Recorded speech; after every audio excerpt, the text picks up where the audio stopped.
Oh my God. Oh, jeez. Oh, oh my God. It's freezing. All right. Am I live? Am I live? Am I live? I think I'm live. Okay. Coolio. All right. Let's get this show on the road. Ooh. Okay, one, two, three, go. What's up, feeders? Welcome to yet another action-packed episode of Got Faded Japan, and I am your host, Johnny. And as you fine folks know, Got Faded Japan is about, I guess, one dude boos Japan in the news. I'm gonna have to change that tagline, or would that be a headline? Dun, dun, dun. Headline, tagline, whatever. I haven't worked in advertising in years, but anyway, yeah, I definitely got to work on that. Um, Faders, before we get started, I just want to say Happy New Year. Happy 2025. And if you're watching us live, this right now is January 1st, 2025. I woke up about an hour ago. I am hung over. I'm hung over. I had 2 cups of coffee, beers, and I'm going to start drinking Nihonshu in a second just to get myself back in order because my goodness. If you had the incredible night, if you had an incredible, say, I can't even talk. I shouldn't even be doing the show. Doing it live, stupid, stupid. I'm so hungover. I'm so hungover. So if I misspeak or anything like that, please forgive me. Please forgive me. And I hope you're hungover too, because that means that you had a good night as well. First off, what I'm going to do today is I'm going to talk about New Year's in Japan, my New Year's experience, and a little bit about New Year's culture. And then I'm going to read the most insane news that happened here in Japan. Yes, as you fine folks know, Got Faded Japan, we read the news, and yes, it's a thing that we're going to do religiously for every episode. And I've got some crazy news for you this time. Mm. Ah, Oh, Faders. Oh, God, Asahi Super Dry. This is a good hangover beer. Oh my gosh. This is refreshing. This morning when I woke up, I was like, should I podcast? Should I do it? Should I not do it? I don't know. But yeah, holy smokes. Is there caffeine in this? Is that why there's like a Nike thing like this? There's like gives you energy. This is like the Red Bull of beers. Mm. I tell you what, it's exactly what the doctor ordered. This stuff is amazing. Okay, I digress. So, okay, Faders, before we start, I just want to say thank you.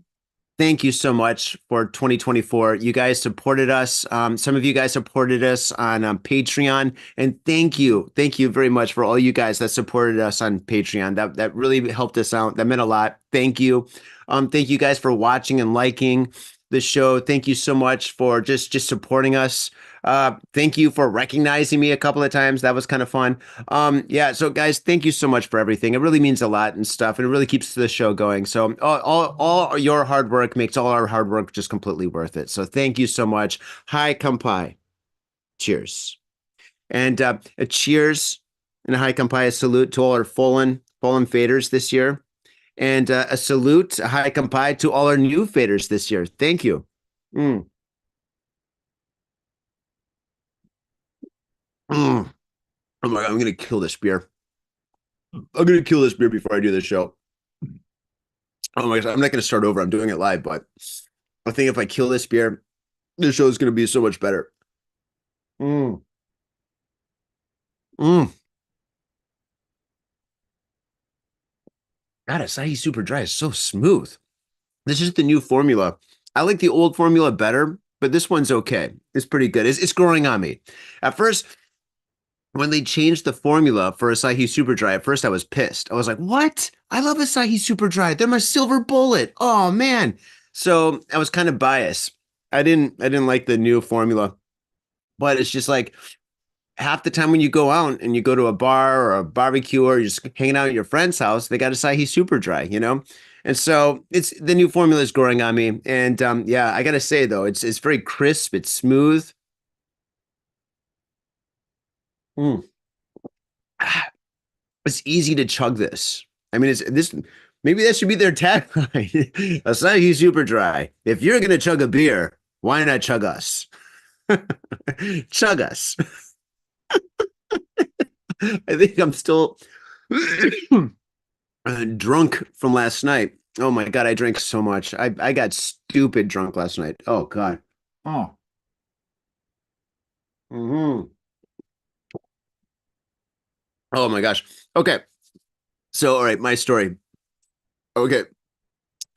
Okay. In Japan, um, during New Year's, New Year's is kind of like Christmas in the States, right? In the States, Christmas, the whole family gets together, the whole family celebrates, and we talk about life and we just enjoy each other's company, right? And of course, there's a little drama.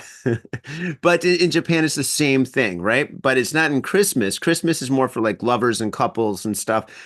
New Year's is the family celebration. So during New Year's, the whole family gets together, and the whole family on New Year's Eve, the whole family gets together and they sit around a big table and everybody watches TV and they drink and they talk about life. They talk about the past, they talk about the present, and they talk about taking over the universe in the future.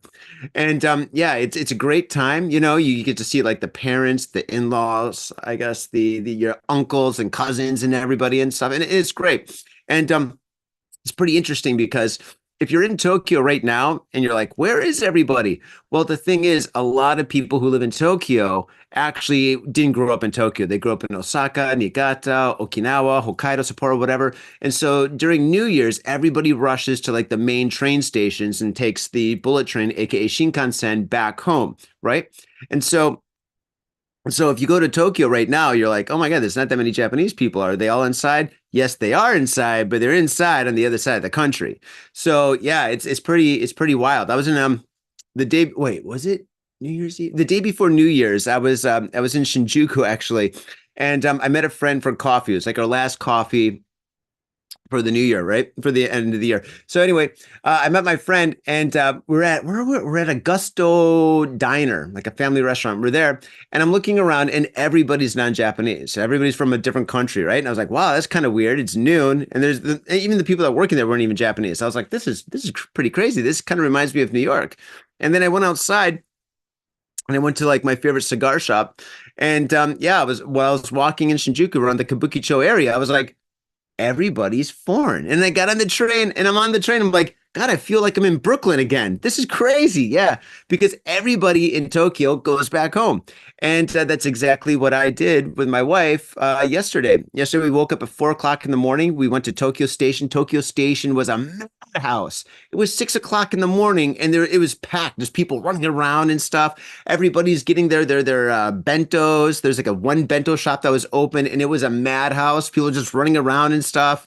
It was crazy. It reminded me of like Black Friday. Everybody's all rushing around and stuff. It's crazy. So anyway, we did that and we came to Niigata. Then Niigata is actually just north of Tokyo. It's on the other side of like the island, right? And it is absolutely fantastic. Uh-oh, the door opened up. Ghost? Is it a ghost? I don't know. Uh-oh, my door mysteriously just opened up. Maybe it's an earthquake. I don't think it's an earthquake. That's so weird. The door just opened up. I am in a house that's like, I think this is like, it's a very, very old traditional house. Oh my God, this is so weird. If there's a ghost, come on in. I'm friends with the family. I am family. All right, hold on. Hold on a second. I gotta shut this door. That's kind of creepy. Oh, Johnny's getting old. Oh my God, it's so weird. How did you open it? There we go. That's weird. There's even a latch. Whoa, ghost. I ain't afraid of no ghosts. That's for sure. So, okay, going back to my story, my wife and I, we went up to Niigata, and here we are at her parents' house, and it is absolutely fantastic. Hanging out with the fam, and yeah, pretty much all day yesterday we did what everybody in Japan does, and we sat around a table, we ate all day long, a huge long meal with sashimi, sushi, and all sorts of seafood. Oh my gosh, meats. Oh gosh, tonkatsu. It was great. It was great. And I got to tell you, Niigata is an amazing place. I mean, all over Japan it's amazing, but Niigata for me is like my favorite place. The air is so fresh here. It's so fresh. And even though it's freezing cold, I'm loving it. I'm just loving it. And the nature is so beautiful in Niigata. I'm in a small little village, right? It's like super small. It's in the middle of nowhere, and I love it. It's so great. If I looked out the window, I would see like a whole ocean of rice fields, and then in the background, big, huge mountains covered with snow. It's magical up here. It really is. So if you come to Japan or if you're in Japan, you got to go to Niigata. Niigata doesn't get as much love as it should. And yeah, so we're here, and all day we're eating. And I want to tell you about something that's pretty interesting about Japan that most people don't know about. And it's these little guys. You see these? These are called mikans, aka Japanese tangerines. They are absolutely fantastic. And the cool thing about mikans is they symbolize Japanese New Year. And most people don't know that. And most people in Japan don't even think about it because it's so common.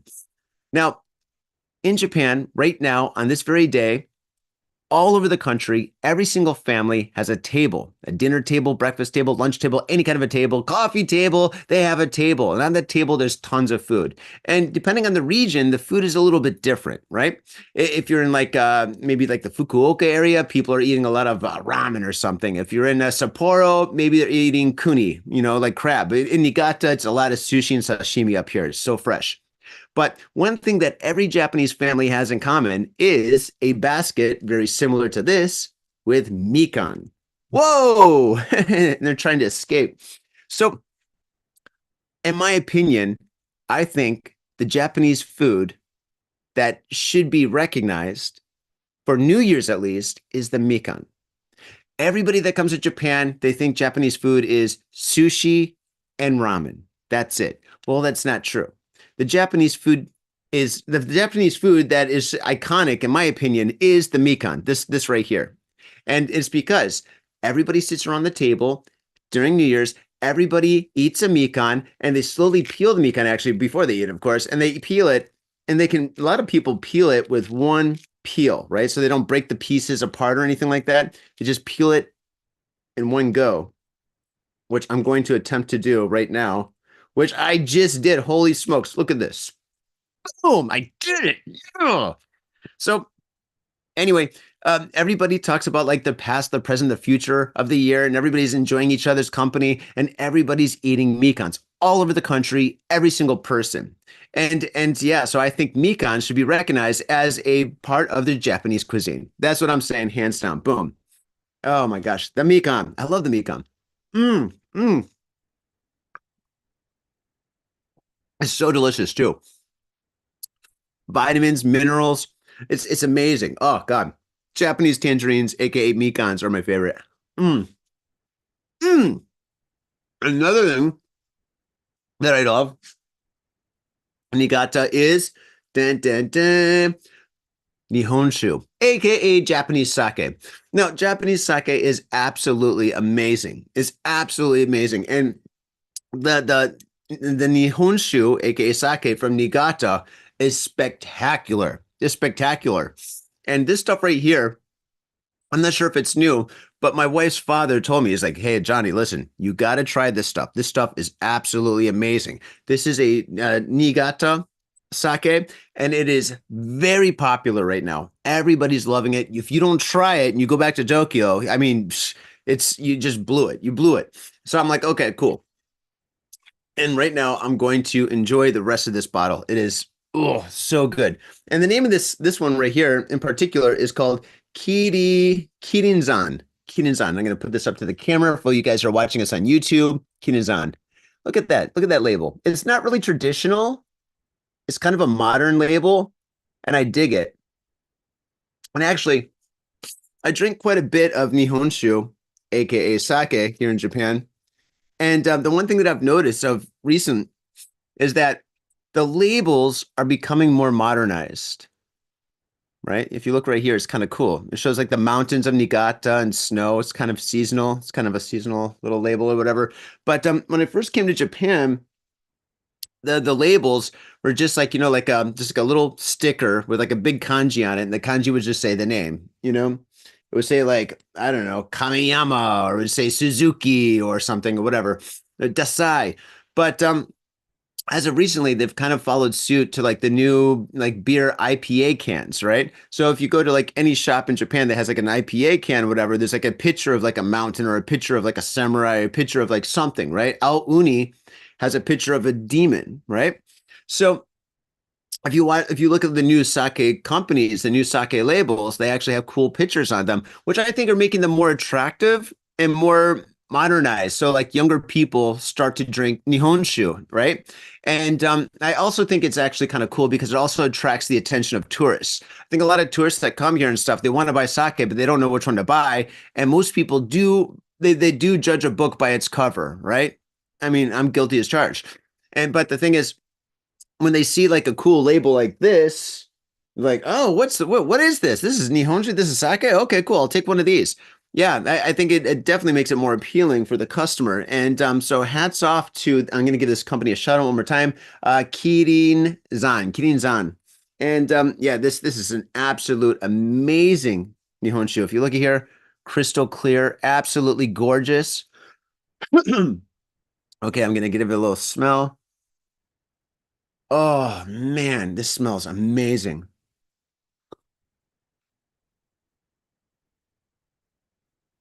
Oh God, this tastes the way you want sake to taste. Okay, and I'm gonna call it sake. I mean, it's called Nihonshu, but I'm gonna call it sake just so it's easy for everybody. So there's chocolate notes. It's sweet but dry. It's smooth. It's clear. I'm using all these generic terms that everybody uses when they describe alcohol, but it's good. It's absolutely fantastic. This is 10 out of 10 right here. Mm. I'm super hungover, by the way. Oh my gosh, should not be doing the show. Oh my gosh. Well, actually, you know what? I should. It's Got Fed in Japan. It's about friends getting together and drinking and talking shit. So yeah, Got Fed in Japan. Yeah. So yeah, I should be doing this show when I'm this hungover. Oh God. Mm. This is a beautiful sake. And it's quite affordable too. I think it was like 1,200 yen, 1,200 yen, which is about I think it's about like $4 American.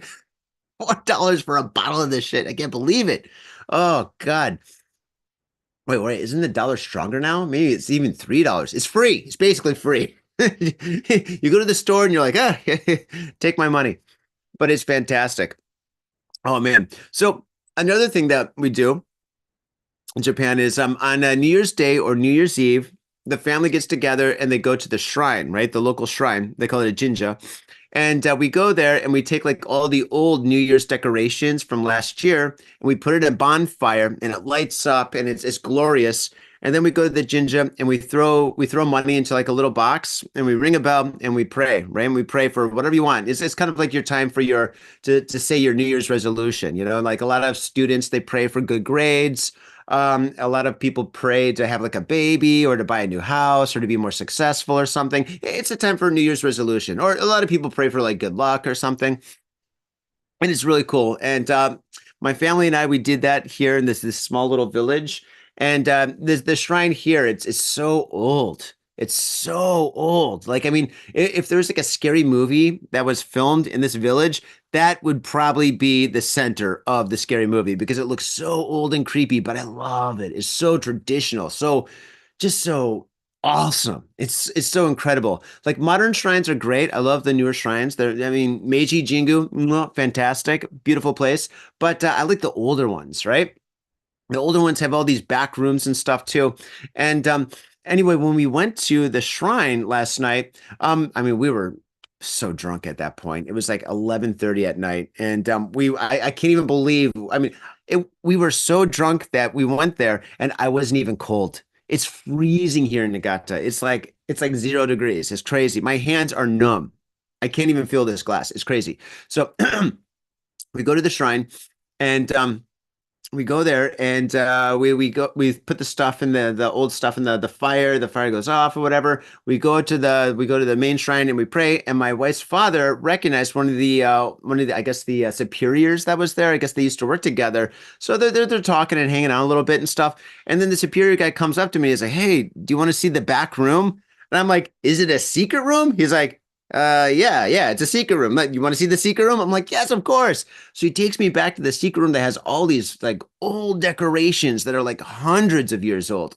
Like, I mean, they have like bows and arrows and like all sorts of I think they're like maybe I'm not sure if they're decorations or weapons. I mean, I was so wasted last night. But yeah, they had all these statues and all this like just maybe gold plated like kind of like drums and stuff. It was like absolutely magnificent. It was super cool. And yeah, that's another thing about old shrines. Old shrines always have a lot of history, which is really cool. And Yeah, it was really fantastic, and I was really respectful. I thanked the guy for showing me that stuff, and I really thanked him for like doing his part for the community, and like yeah, it's New Year's Eve. He should be with his family, but he's there. And he's supporting the village and stuff, and so I thought that was super cool for him to do that. So that was awesome. That was awesome. And every couple of years, I take a photo of this painting that's in the shrine, which is really cool. Let me explain this, even though I don't know much about it. But in this little shrine in the middle of nowhere in Niigata, they have this huge painting on a wooden board, right? And this painting is of a samurai that has a big katana, like a big Japanese like samurai sword, and he's stabbing a snake in the head, right? And this snake is super long. It's like maybe like 30 feet long, and it's all wrapped around the whole like painting and stuff. And then behind them is like this huge, massive waterfall. And I'm like, this is absolutely amazing. And every time I go there, I always ask somebody, I'm like, what does that mean? And nobody knows. Nobody knows the meaning. And I'm like, how old is it? And I've heard it's 100 years old to 200 years old about that. So it's older than 100, maybe 150, who knows? But I asked like my wife's family. I'm like, do you guys have big snakes here? They're like, no, we don't. We don't have big snakes here. We got little snakes, garden snakes, I guess. I'm like, okay, what about a waterfall? Is there a big waterfall here? And they're like, no, we haven't had a waterfall here in a long time. And I'm like, huh, that's so weird. What is the meaning of this most awesome painting? I have no idea. I have no idea. But I'm gonna post this on the Instagram. So go to the Instagram and check it out and stuff. That's You can check it out, and it's pretty cool. Mm. My God, my mind's all over the place. Oh, oh, when you're hungover as I am, oh, it's so hard to focus. Oh, gosh, last night we were drinking beers. We were drinking Japanese sake, and we're drinking this stuff right here, Nihonshu, aka sake. And oh my God, we had such a party. It was so much fun. I love New Year's. Hanging out with the in-laws, it's great. Back in the day when I was younger, I used to go nightclubbing. I go to like maybe what, two, three, four nightclubs in one night, I mean, I was a DJ. I had to, right? And yeah, it was absolutely fantastic. I really, really love those times. So when I just go to a nightclub and stuff, and I would spin and hang out and just drink and enjoy the whole like night, breaking in the new year.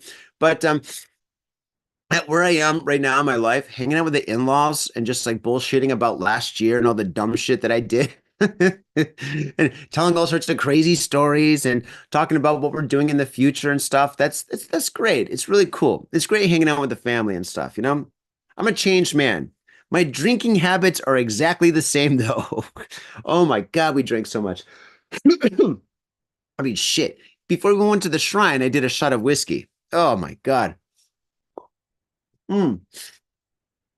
And if you're wondering, though, the whiskey that we're drinking was Black Nika.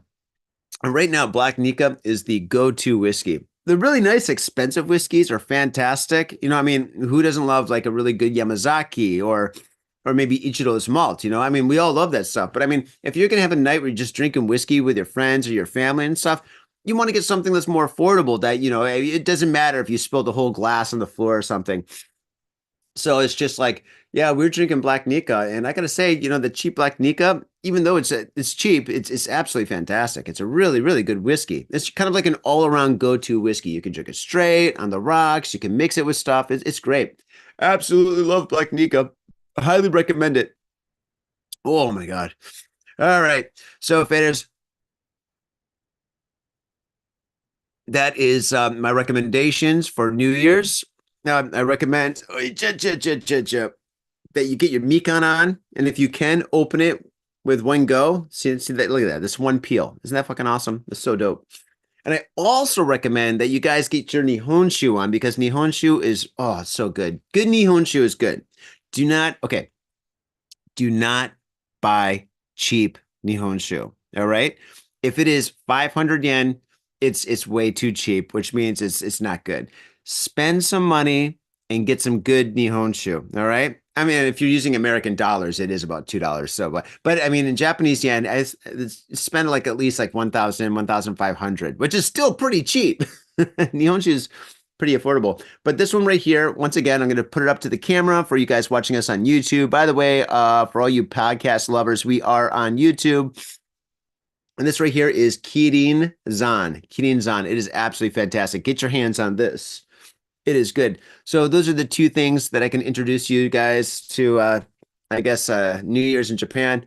I told you about my New Year's, and so, mm, come on, brain, start working. Oh gosh, what else is there? There was something else I wanted to say. Something else. Family, New Year's, this and that. Oh yeah, New Year's resolutions, I guess. Yeah, I hope you guys all have great New Year's resolutions. I hope all you smokers are quitting smoking. Unless you're smoking cigars. Smoking cigars are amazing. Smoke cigars, please. Don't smoke cigarettes. Um, yeah. Come to Japan. Maybe that's a New Year's resolution. Please come here. Enjoy this country, this beautiful country. Please go to small villages. Actually, if you do come to Japan, if that's your New Year's resolution, yeah, spend some time in Tokyo. Enjoy it. You're gonna be hanging out with tons of tourists wherever you go. If you go to like the secret ramen restaurant, you're gonna be sitting with like maybe 50 tourists. Get your ass out to like other smaller parts of Japan and really explore because this is where like the real Japan is. If you go to Niigata, Nikko, you go to Takamatsu, holy shit, Takamatsu. Now that is an amazing part of was that Kagawa? Kagawa. Oh my gosh. Famous for its Sanuki udon noodles. Oh my gosh, the best udon in the world is in Takamatsu. Go there, enjoy it. I think they actually do have waterfalls there. Yeah, so that's really cool. All right. Mm. Oh my God, this is such great Nihonshu. Oh my God, I could drink this all day. Oh my God. If all you guys supported me on Patreon, I would just podcast all day and just drink Nihonshu. I would be a glorious alcoholic with delicious hangovers. My God. Oh my God, my hangover. I feel cloudy minded, but I think the pain in my head has gone away. I had a sharp pain in my head this morning. Woo! Here we go. Okay, so as promised, faders, we are going to read the news. So I've got a couple of stories lined up. I breezed through them this morning right before the show. Let's see. I'm sure they're pretty decent. Oh gosh. Okay, so I'm gonna pull this up. Here we go, faders. So as we do on Got Faded Japan, we read the news. So without further ado, here we go. First story. Man arrested for trespassing. Wait. Man arrested for trespassing, suspected of attempted to kill ex-girlfriend earlier. Whoa. Man arrested for trespassing, suspected of attempted to kill ex-girlfriend earlier. Ooh, this sounds juicy. Okay. All right, here we go. Police in Gunma Prefecture have arrested a 50-year-old unemployed man on suspicion of trespassing on a residential property on Monday. He is also being questioned about allegedly attempting to kill his ex-girlfriend about 3.5 hours earlier. Man, this guy's a multiple criminal. Attempted murder and trespassing. Dun, dun, dun. I wonder how much time he gets for trespassing. Police said Yoshitomo Kurihara was arrested just after 2 a.m. after being found in the garage of a home. Okay, so basically he's in the garage of a home, not his home. Got it. Late Sunday night, a woman who works in a bar called police and said that her ex-boyfriend had threat, T-H-R-E, T-B-E-8. I gotta take a photo of this. This is fun. Sometimes I get messages from you guys saying that, no, you really misread that article. Yeah, you know what? I did because it's written so bad. Okay, here we go. One more time. Late Sunday night, a woman who works in a bar called police and said that her ex-boyfriend had threatened her with a stick. I think it should be threatened her with a stick, but okay. She told police the man's name was Kurihara. Okay, the woman was not seriously injured, thank God. Police believe that Kurihara fled after assaulting the woman at the bar and entered the garage of a house about 3 kilometers from the bar to hide. Oh yes, faders. That's exactly where you want to go. Yes, the old mysterious garage. Yes, when you're on the run, go to a garage. The police never look in a garage. Oh my God, what an idiot. An idiot after an idiot. I tell you what. if your girlfriend breaks up with you, if your wife leaves you, if you leave your wife or you leave your girlfriend, whatever, if there's a breakup, just let bygones be bygones. There's plenty of fish in the sea. Don't go back. Don't threaten them. Don't have anything to do with them at all unless you got kids. If you got kids, you got to man up and you got to pay that alimony and all that other shit. But the thing is, yeah, once you break up, just move forward, man. Move forward. Open a new page. Start a new book. Just move forward. Don't go back and never ever like threaten them. And even if they did you dirty, trust me, man. Before I got married, I used to date and stuff, and I met tons of girls who did me dirty. Tons of girls. I could have a whole podcast that's called "Did Me Dirty." That's actually a great idea. Did Me Dirty, the podcast, all about breakups that suck. All breakups suck. But yeah, absolutely. There's tons of stories. But the thing is, if you're done dirty, just move forward, man. That's what izakayas and bars are for. Not this bar, but you go, you meet your friends, you hang out, and you talk shit about, the one that fucked you over. You're like, oh my God, you know what she did? She did this, this, and this. Dude, I had an ex-girlfriend that fucked all my friends. It was horrible, absolutely horrible. You know what I did? I moved on. I moved forward. I did not like threaten anybody with a stick. Don't do that. That's stupid. And don't hide in a garage. That's the first place they look. What an idiot. This guy's stupid upon stupid upon stupid. But you know what's not stupid is this next story. So let's move forward. Okay. Let's see here. Mm, my God, this Nihon shoe is awesome. Here we go. Man who stole 2 packs of ground beef tracked by police for about 1,000 kilometers across Japan. Do I need to read more? Is that enough? This guy stole meat, hamburger. He stole the hamburger, and the police tracked him for 1,000 kilometers across Japan. 1,000 kilometers is like a billion miles. Oh my God. Okay, so here we go. On September 17th, a 41-year-old man was attempting to steal 2 packs of ground beef worth 184 yen. That's like 2 cents in American dollars. 2 cents. I'm not even joking. You do the math. From a supermarket in Sapporo, a 56-year-old security guard had caught him in the act. Dude, good for you, man. 56 years old. That's awesome. If you're a security guard that's 56 years old and you can still kick ass, dude, that is awesome. I love that. Hey, salute to you. Salute to you, 56-year-old security guard. Okay. Okay, so once again, a 56-year-old security guard had caught him in the act, but as he tried to stop the man, he was shoved in the chest and failed to apprehend the suspect. Ah, poor guy. The shoplifter, the dirty shoplifter, fled the scene on foot, but police were able to track his movements using an extensive network of surveillance cameras on the street and train stations. See, I'm going to be honest. Let's take a break. Faders, you cannot commit crimes anymore. You cannot commit crimes. If you blow through a stop sign or a red light and you think you're getting away with it, 2 months later you get a ticket for a gomayen or something, maybe even more. If you're stealing candy at a store, yeah, you're gonna get busted. They're gonna find you. There's cameras everywhere. And the crazy thing is, even if you can't see the camera, they still have cameras. If you go to a karaoke booth, they have the main camera that's there. Everyone's like, oh, look careful. There's a camera right there that's recording us. But they also have secret cameras there. There's little cameras all over the place, right? Everywhere. Absolutely everywhere. You can't commit crimes. All right. So let's move forward. It wasn't until December 23rd that they finally located him in Chita City, Aichi Prefecture. For those who are unfamiliar with the Japanese geography, that's roughly halfway across the whole entire country, more than 100,000 kilometers by modes of transportation. Yeah, that's basically like going from San Francisco to Los Angeles for all you Americans. And Canada, that's like going from Quebec to Toronto.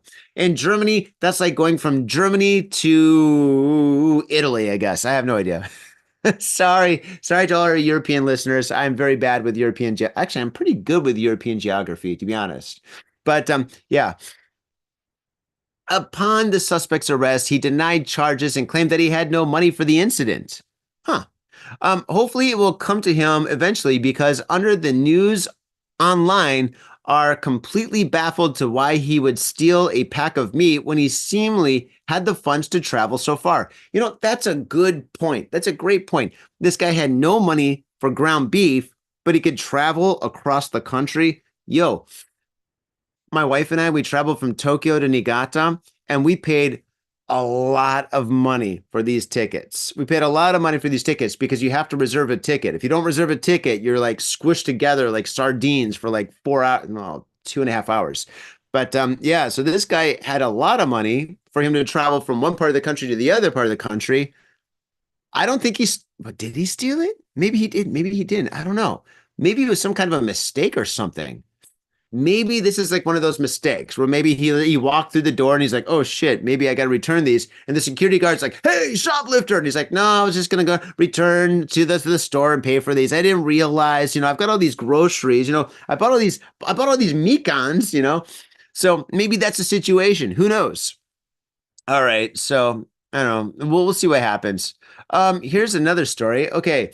80% of female inmates in Japan convicted on theft and drug charges.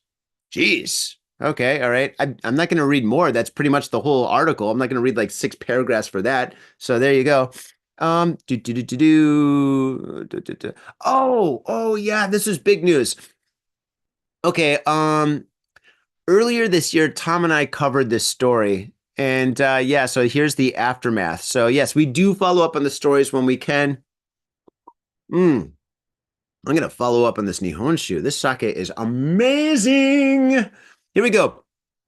Chinese man gets 8 month sentence and Yasukuni Shrine graffiti case. Dun, dun, dun.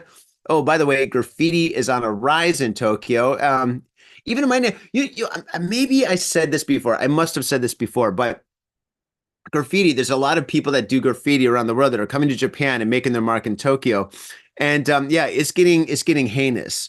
In my neighborhood, which is kind of like a nice neighborhood, I live in like the oldest, most rundown building in a nice area, which is kind of weird. It's kind of cool too. But anyway, when I walked to the station, this is months ago, but when I walked to the station, I noticed that somebody did they did throw ups, right? They did like basically like they wrote their name in a graffiti, but it's like you have to decipher it. It's all like kind of like it looks like squiggly lines, And I saw one, I was like, oh shit, that's interesting. And then I saw it again, and basically all the way down the street from where my home is to the station, there's the same graffiti, right? And it was obviously done by a tourist because like I'm surrounded by Airbnbs and there's a couple of gaijin houses there. And those guys, they always cause trouble. All the neighbors talk shit to me. You tell your friends no smoking in the park. I'm like, they're not my friends. I don't know these guys. They're just fucking foreign. But anyway, so there's this what you call it, this graffiti tag that's like all up and down our street. And I saw it. And I saw it again, and I saw it on a sign, I saw it on a pole, I saw it here, there, on a house. It was on a house, I'm just like, oh shit, And then guess what? I don't know who did it, but I'm assuming it's an old man in the neighborhood because old men in my neighborhood are the ones that basically get really pissed off. They're the ones that talk shit, And so I'm assuming it's an older man in the neighborhood took an equally thick black marker and scribbled over the tag, right? So there's a tag that you cannot read with a scribble that you cannot read on top of it. So if you look at it, it's just basically, it looks like two tags on top of each other, and they're all up and down the street. A lot of them are like buffed off and stuff now, but it's just like, it's pretty crazy. When I saw that, I thought it was the most hilarious thing. Because at first I was like, oh shit, dude, look at this. There's tags all up and down the street. Somebody really tagged the fuck out of this neighborhood. The old guys in this neighborhood are going to be pissed. And then about like a couple of days later, somebody tagged on top of the tags. And I was like,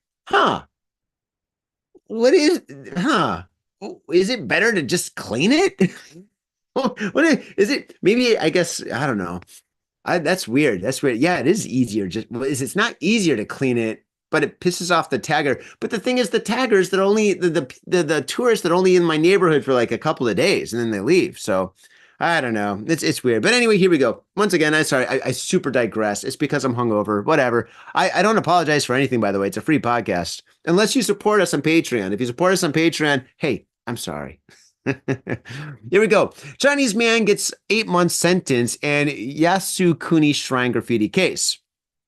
Here we go. This story takes place in Tokyo. A Tokyo court has sentenced a Chinese national living in Japan for 8 months in prison over his involvement in a May graffiti incident at the Yasukuni Shrine. Oh gosh, I'm gonna butcher this guy's name. Jiangzhua Huan, 29 years old, was on trial at the Tokyo District Court on charges of damaging property and disrespecting a place of worship. Okay, that is really bad. Never mess with the religion. Churches, shrines, temples, jinjas, whatever. Do not mess with that. Do not graffiti. Do not litter. Do not do anything. Don't chew gum. Don't wear a hat. You give ultimate respect to any place of worship. Okay, globally. According to the ruling, he and two other Chinese men vandalized a stone pillar at a controversial shrine by spray painting the word toilet on it in May 31st. Okay, out of all the graffiti names to have, toilet is probably the dumbest. This guy should go to prison just for having the graffiti name, the toilet. Yo, I'm toilet, man. Shit on my face. Yeah, fuck this guy. Okay. And let's see, did he write it toilet in Chinese or Japanese or just toilet in English? Oh God, I wish they gave pictures. I guess I can look it up. I guess whatever. I'm too hungover to do anything like this show. Mmm, this is good stuff. I hope you're drinking with me. Hi, kampai to all the faders that are drinking with me now. Hi, kampai. Prosecutors sought a 1-year sentence, and handing down the ruling, Judge Yasuhi Fuke said Jiang had played a crucial role by purchasing the spray paint and that it is unforgivable to turn an illegal actions to express. Oh, it's unforgivable to turn to illegal actions to express one's views. Oh, okay. So it's a political thing. He's not a graffiti artist. He was just writing some political bullshit. The court deemed imprisonment inappropriate, citing a lack of damage. It dismissed Jiang's claim that his actions were a protest against the release of treated radioactive water from the damaged Fukushima Daiichi nuclear power plant into the Pacific Ocean, which began in 2023. Oh, bullshit. Oh, come on, dude. What the fuck? So actually, this guy's got a great lawyer. This guy's lawyer is Better Call Saul. He's the Japanese version of Better Call Saul. Here you go. So basically, this graffiti artist who had a can of spray paint goes up there and he spray paints toilet on a shrine, right? And so after he did that, he's like, "Yeah, what's up? I'm toilet. Everybody's gonna know my name."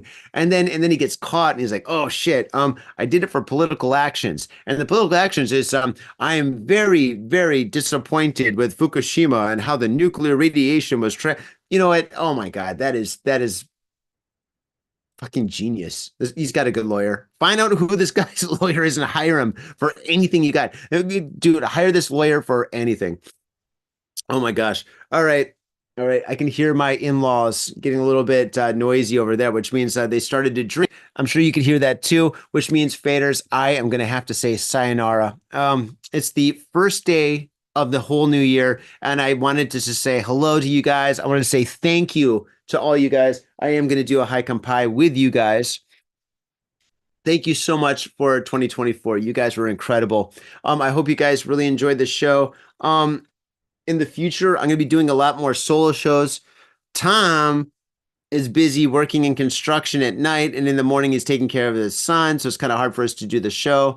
Yeah, but I'm going to be doing a lot more solo shows, and I'm also going to be doing interviews and so on. I'm not going to be reviewing fucking sushi restaurants or ramen restaurants and all that shit that all the other YouTubers are doing. I received a lot of not a lot. I received a couple of emails from you guys about the last podcast that I did where I talked about nightclubs, and yeah, they're like it being a good idea for me to go in and get faded at a ramen restaurant. Well, I'll think about it, but I'm not going to do it. Maybe not. Probably not. I might. I don't know. I don't know. You guys are kind of convincing. You guys are very well written emails. I see. I can even talk. I'm like, I sound like Charlie Brown's mom. Anyway, Faders, thank you so much for this last year. And I hope that all of you guys have a wonderful 2025. I got a great feeling about 2025. I think it's going to be absolutely fantastic. If you're in Japan, do something exciting, do something new. If you're coming to Japan, do something that nobody's ever done before. Definitely go to like, Niigata, Nikko, and all these cool places that are off the beaten path and just enjoy yourselves. For me, this New Year's, I'm going to be doing the podcast. I'm going to be doing my art exhibitions. I'm going to be creating a lot of amazing artwork. I've got a lot of great plans coming up and stuff. I think I'm gonna have to do some yoga. My God, my body's so tight. Whenever I get hungover like this, my body like folds up like a goddamn pretzel. Jesus Christ. But Faders, I hope that all of you guys have a beautiful 2025. Thank you so much for everything. And if you really want to help us out with the show, go to the Patreon and support us on Patreon. Even a couple bucks here, there's absolutely fantastic. It keeps this glass full. It keeps my mind cloudy because I'm drinking the glass, and it keeps the show interesting. Thank you so much, guys. And on that note, peace, thank you, and fade on. Peace. Wow, and that's a show. For all you guys who are watching us live, thank you so much for watching us live. Is anybody watching us live? It's like all over the world. It looks like no. I wouldn't think anybody would because it's in the morning here. So I think everybody is like A, hungover and still sleeping, B, doing family stuff. If you're in Europe right now, I think, let's see, what time is it anywhere else in the world? Okay. Right now, holy shit. It's fucking noon. Oh, that's why they're making noise. I gotta get lunch. God damn it. Okay. Detroit, it's almost 10 o'clock at night in Detroit. New York is 10 o'clock. Berlin is 4 in the morning, which means, yo, all my Berlin fans out there, fans and friends, yo, Bossy, yo, Steven, yo, Nico, yo, Constantine, yo, what's up, everybody? All you guys, I know you're still partying. I know you guys are still at a club. You guys probably just got to the club too. San Francisco, it's like 7 o'clock, 7 p.m. Holy shit. Oh my God. Yeah, there's nobody watching this shit. You guys are all too busy. And it's lunchtime for me. So, Faders, thank you so much for watching this. And yeah, for all you guys watching us live, it's awesome. Thank you so much. And I really appreciate it. All right. See you guys next time. Mwah. Peace.